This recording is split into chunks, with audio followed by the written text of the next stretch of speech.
It was just before dawn when the phone call came. The voice on the other end was trembling, barely able to suppress a rising panic. It was Kody. His words rushed and strained as he explained that Robyn had collapsed at home. It wasn't a doctor or a family friend who had reached out. No, she had been sitting in bed moments before, calmly debating something trivial with him about the family gathering. Then, without warning, her body had slumped, shaking, her eyes rolling back as her consciousness slipped away. Kody had tried to revive her before dialing 911 and then followed her to the hospital, where all he could do was watch as machines took over, their beeping and blinking in a sterile room, now the only touch he could give her. The woman who had entered their lives so innocently, a lamb who quickly rose to queen, was now lying unconscious, suspended in a coma no doctor could explain. The hospital, cold and silent, stretched out around him. Like a lost prophet, Kody wandered the sterile halls, muttering half-formed prayers to a God he wasn't sure he still believed in. A harsh truth gnawed at the back of his mind like a constant migraine.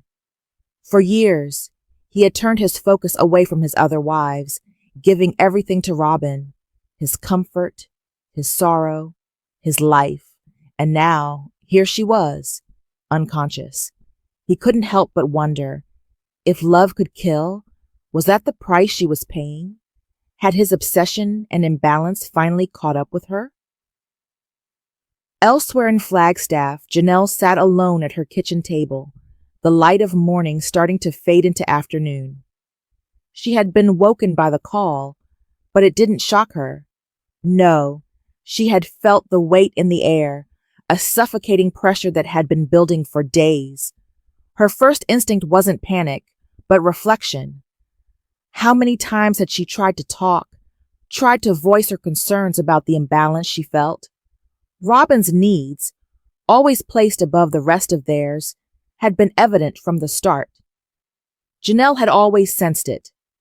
A hidden manipulation, a carefully crafted facade.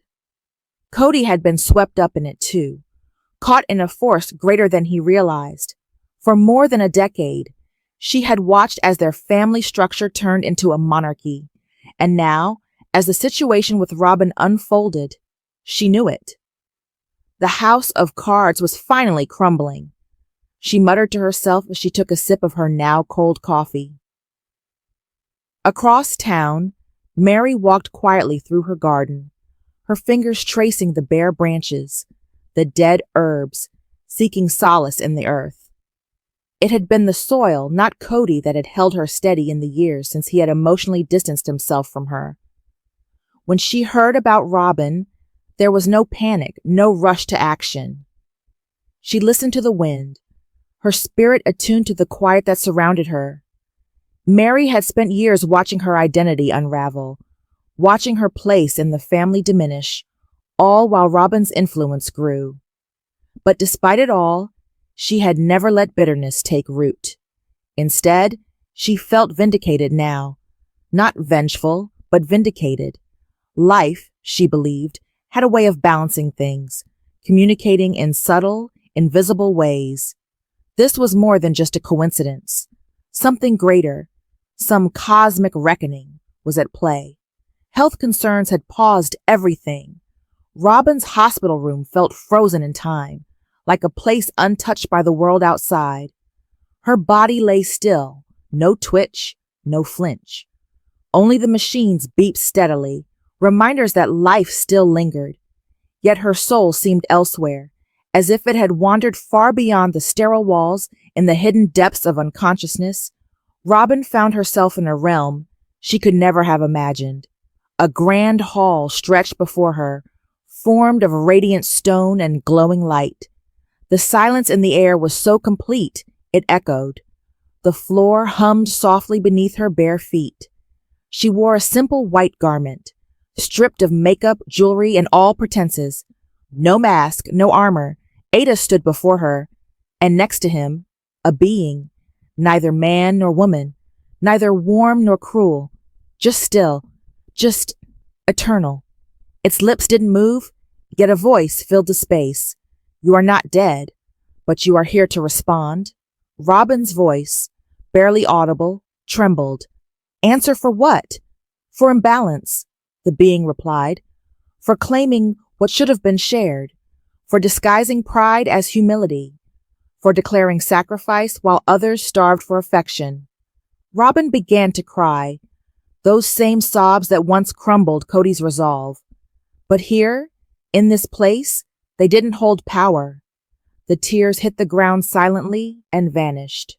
You saw yourself as a victim, the figure continued, but the prison was of your own design. You rose by stepping on those who no longer kneel. From the shadows of this dream space, Meri and Janelle appeared, calm, glowing, not angry, not vengeful, just present, watching. Robyn collapsed. All I ever wanted was love, she whispered. The voice replied, but did you offer love in return? Or did fear drive you to hoard it, to control it? Like treasure. Time passed in that still space. Then her eyes opened, back in the hospital, back in the world. Her spirit shook, but her breath was steady. The vision clung to her like fog. Something in her gaze had shifted. Not innocence, not defiance, but awareness. Stark, humbling, terrifying.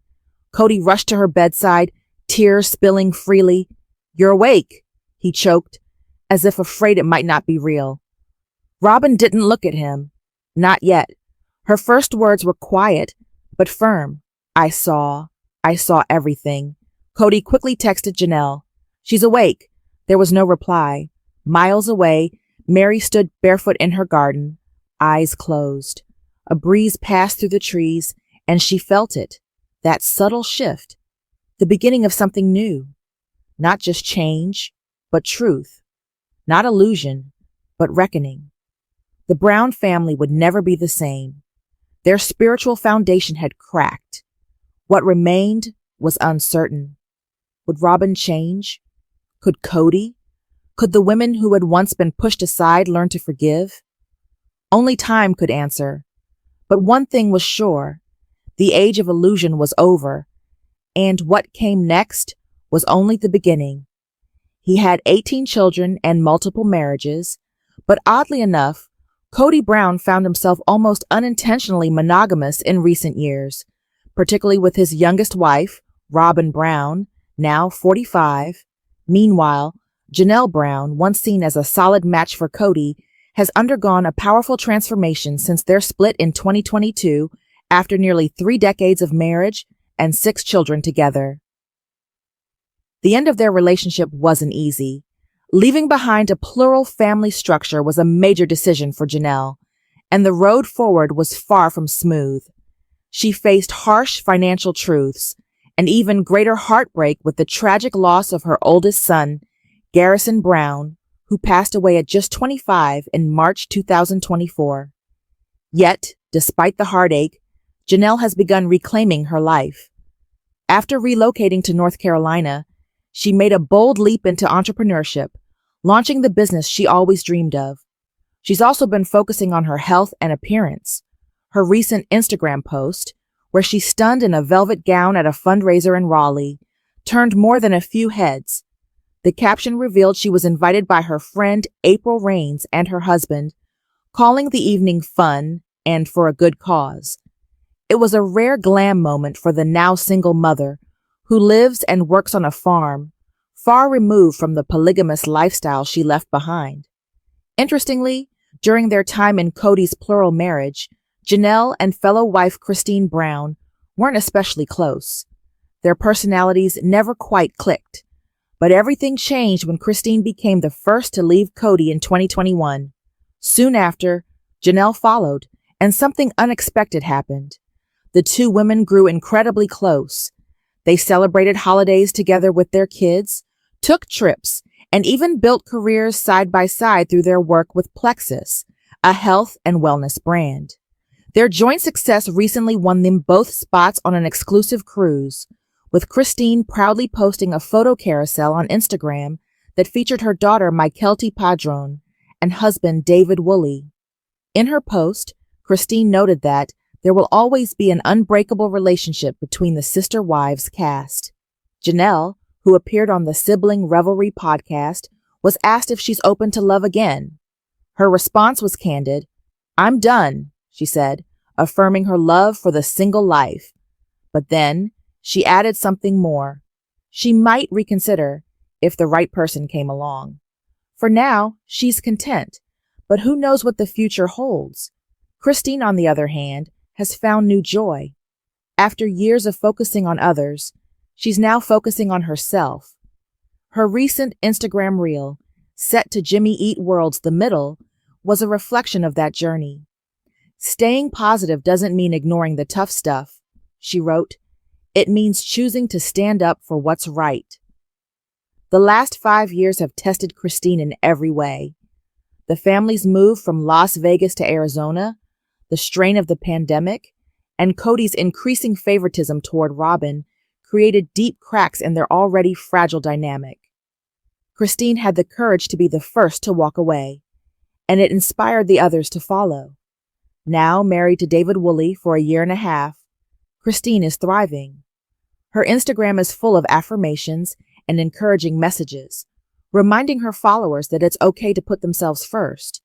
Her story resonates with many, those stuck in careers, relationships, or lives that no longer serve them. There's a lesson in her story, and in Janelle's too.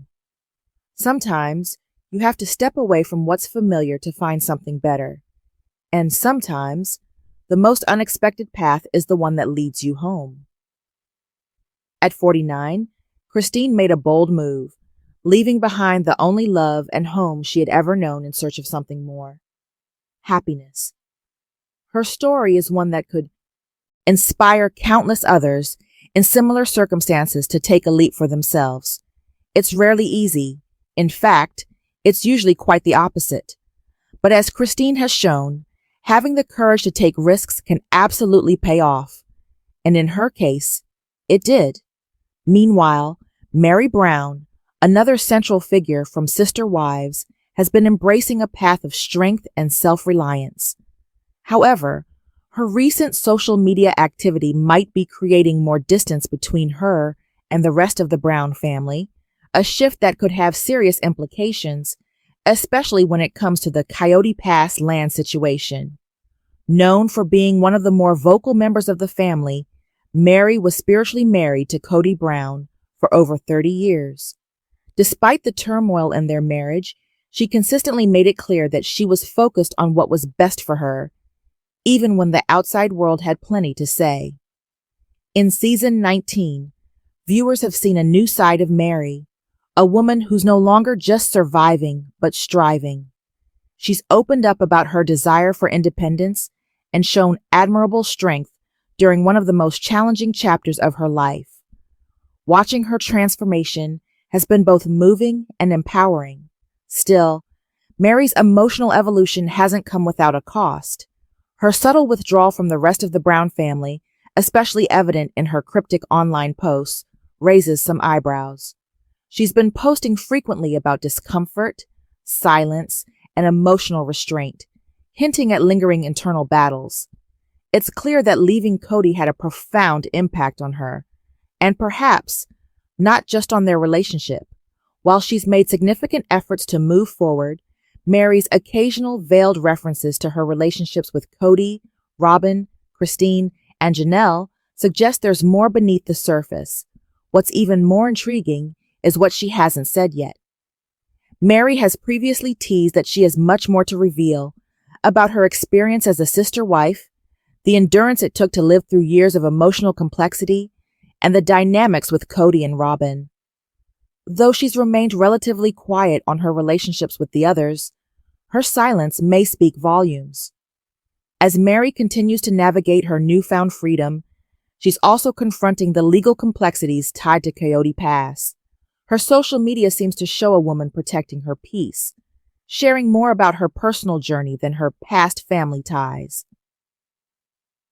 What she'll say next, well, that remains to be seen. Stay tuned, and don't forget to subscribe for more updates. This story is far from over, from